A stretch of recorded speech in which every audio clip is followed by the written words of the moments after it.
Como vai, Danilo? Tudo bem? Tudo bem, Deodato, obrigado pelo convite. Ok. Ô, Danilo, fala para gente, fala para quem está nos assistindo aqui, qual foi a sua graduação, o teu mestrado, que vai ser o objeto do nosso bate-papo hoje, e o doutorado que você está falando, e já aproveita para falar o que te levou a pesquisar, o que você pesquisou no mestrado. Uhum. Sim, meu mestrado foi na filosofia antiga, a respeito do neoplatonismo. Meu doutorado é uma continuação desse mestrado, né?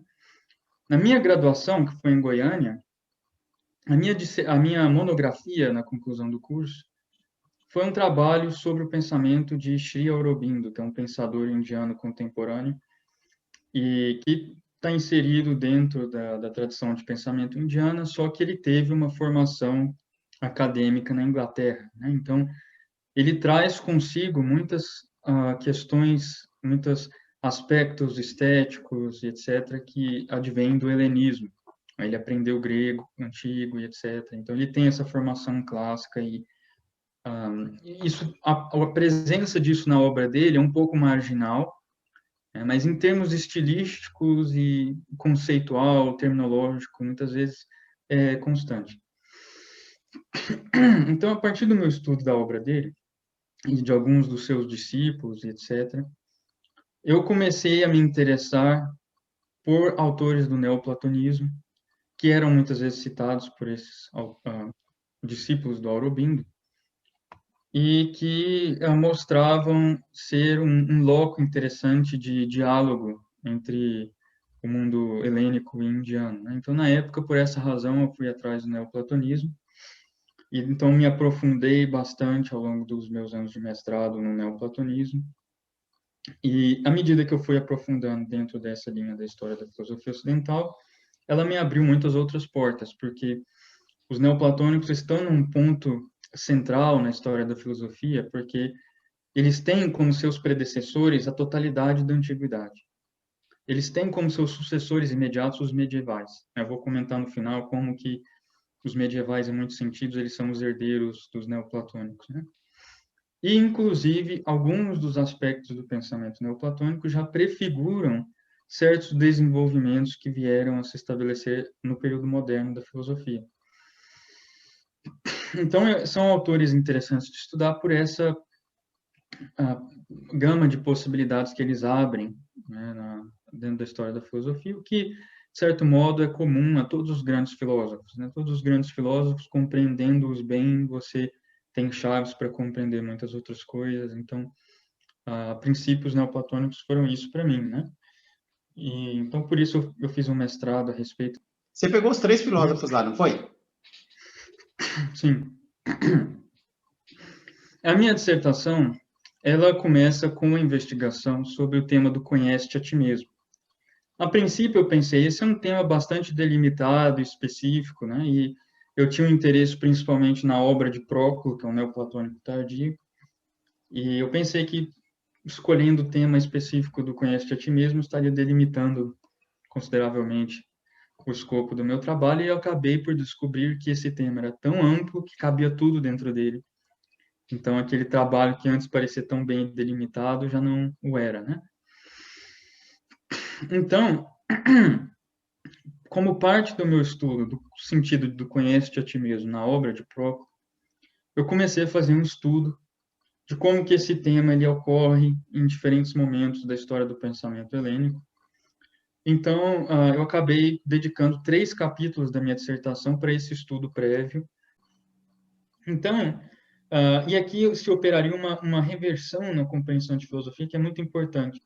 Então, basicamente, o problema cético seria o seguinte, é o problema da representação, basicamente. Aqui, se eu entendo ciência, conhecimento como uma representação, quer dizer, eu tenho aqui uma representação mental, conceitual ou imaginativa, o que quer que seja, das coisas sensíveis ou das coisas inteligíveis, que seja o caso, né? Então, uma representação imaginativa das coisas sensíveis, uma representação conceitual das coisas inteligíveis, e que, de algum modo, isso é conhecimento. Mas se conhecimento for representação dessa forma, né, a gente entraria num problema de um ciclo vicioso em que eu não tenho nenhum critério para mim julgar a adequação dessa representação à coisa, né? Então, suponha, usando exemplos sensíveis, que eu veja aqui uma maçã vermelha numa cesta, né? E eu tenho aqui uma representação sensível, imaginativa da maçã como vermelha, e vamos dizer, isso é o meu conhecimento empírico da maçã, né? Como vermelha, ou então como suave, doce, se eu utilizar os outros sentidos. O que o cético está querendo dizer é que isso não é um conhecimento de fato sobre a maçã, porque a maçã em si, eu não sei como ela é. O que eu sei é a maçã tal como ela está representada na minha mente. Então, como ela está representada, para mim, isso é que eu sei sobre a maçã. Então, eu não tenho nenhum critério para mim julgar essa representação dessa maçã, para mim saber o quão adequada ela é à coisa em si, a maçã em si, porque eu não conheço a maçã em si, não tem como eu julgar a adequação da minha representação.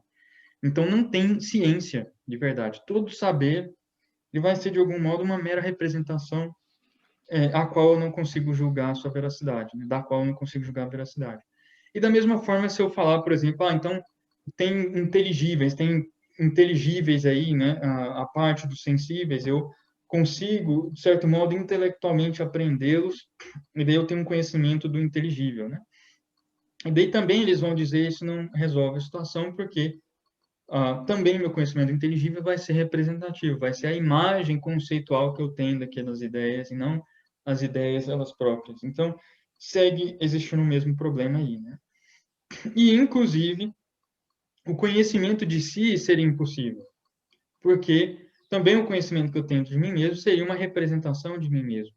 Então, essa representação de mim mesmo, ela coincide com o que é representado, ou aquele que representa, né? Quer dizer, como é que eu represento aquele que representa, né? Então, quer dizer, de algum modo, o conhecimento de que eu tenho de mim mesmo, ele vai se mostrar falho. E daí ele levanta problemas do tipo, esse conhecimento de si mesmo significa que uma parte de mim está conhecendo as outras. Se esse for o caso, o que conhece essa parte? Aí eu vou ter que dividir essa parte em duas, essa parte, aquela parte que conhece aquela que é conhecida, e assim sucessivamente ao infinito. Né? Então, ou então, se é o todo da alma que conhece a si mesma como um todo, ela não vai ter nada para conhecer, porque ela já é aquilo que conhece, então não tem como ela conhecer nada sobre si, né? Então, ele levanta uma série de aporias para a ideia geral de verdade mesmo, né? A verdade mesmo seria impossível nessa perspectiva. Não tem como eu falar em verdade, né? Então, o conceito de verdade ele é vazio. Então, basicamente, essa objeção que Plotino parece responder. E ele responde isso em duas fases.